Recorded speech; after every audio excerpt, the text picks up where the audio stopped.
दोस्तों, आज से हज़ारों साल पहले की बात है कि मुल्क बाबुल में एक बादशाह की हुकूमत थी जिसका नाम नमरूद था। वो निहायत ही सरकश और जालिम शख्स था। उसने खुदा होने का झूठा दावा कर रखा था और जो उसे खुदा न मानता तो उस पर बहुत जुल्म सितम करता था। नमरूद खुद बुत परस्त था और अपनी सल्तनत में भी बुत परस्ती की इशाअत किया करता था। नमरूद का महल मुख्तलिफ कीमती पत्थरों के बनाए हुए बुतों से भरी हुई थी। अल्लाह ने नमरूद और बाबुल के लोगों की तरफ हज़रत इब्राहीम अलैहिस्सलाम को माबूस फरमाया और आपने नमरूद को अल्लाह की इबादत की तरफ बुलाया, मगर नमरूद की जहालियत व गुमराही और बादशाह के गुरूर ने उसे अल्लाह के अनकार पर खड़ा कर दिया। जब हज़रत इब्राहीम अलैहिस्सलाम ने कहा कि मेरा अल्लाह तो वो है जो जिंदा करता है और मारता है, तो नमरूद ने जवाब दिया, मैं भी जिंदा करता हूँ और मारता हूँ। हज़रत इब्राहीम अलैहिस्सलाम ने कहा, मेरा रब मशरिक से सूरज को निकालता है, अगर तो खुदा है तो मगरिब से सूरज निकाल कर दिखा। ये सुनकर नमरूद लाजवाब हो गया।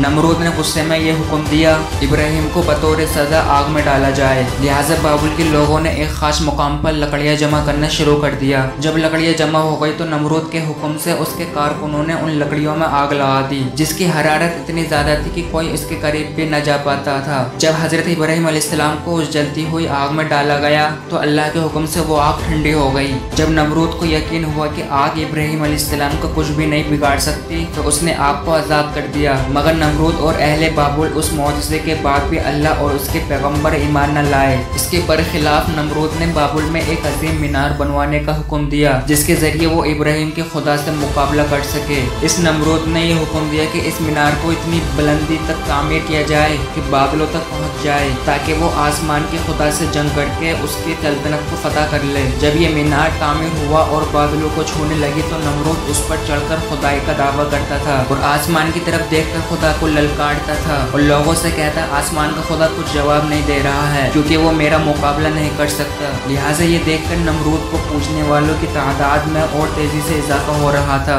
और जोग दर जोग लोग उसके आगे सजदा रेज हुआ करते थे। लेकिन नमरूद उस बात से बेखबर था कि बहुत जल्द वो अल्लाह के गजब का शिकार होने वाला है और एक सख्त अज़ाब उस पर जल्द मुसल्लत होने वाली है। अल्लाह ने एक आसमानी फरिश्तों को नमरूद के दरबार में भेजा। उसने नमरूद को ईमान कबूल करने और ला शरीक माबूद पर ईमान लाने की दावत दी, मगर वो गुरूर तकब्बुर से चूर नमरूद ने इनकार कर दिया। फरिश्ते ने नसीहत करते हुए कहा, खुदा की कुदरत और ताकत तुम और तुम्हारी फौज से कहीं ज्यादा है। अगर वो चाहे तो तुझे अपनी कमजोर मखलूक के जरिए हलाक कर सकता है।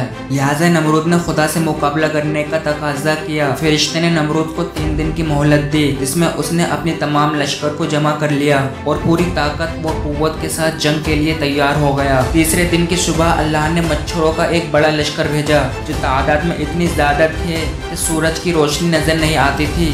ये मच्छर पूरे बाबुल शहर में फैल गए और नमरूद के लश्कर पर हमला कर दिया।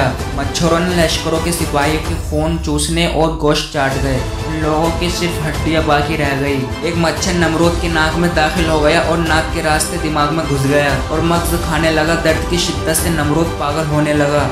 उसने अपनी तकलीफ ख़त्म करने के लिए अपने सिपाहियों को सर पर डंडा और थप्पड़ मारने को कहा। जब ये लोग नमरूद के सर पर डंडा मारते तो मच्छर काटना छोड़ देता और जब डंडा ना पड़ता तो फिर काटना शुरू कर देता। हालत इतनी गैर हो गई कि अब जो शख्स भी नमरूद के दरबार में आता तो उसे अपने सर पर जूते मारने को कहता। यूँ उसे 400 साल तक जूते और डंडे पड़ते रहे और खुदाई का दावा करने वाला इतनी बड़ी सल्तनत का बादशाह जिल्लत की मौत मर गया। दोस्तों, वीडियो पसंद आए तो लाइक, चैनल को सब्सक्राइब जरूर करें।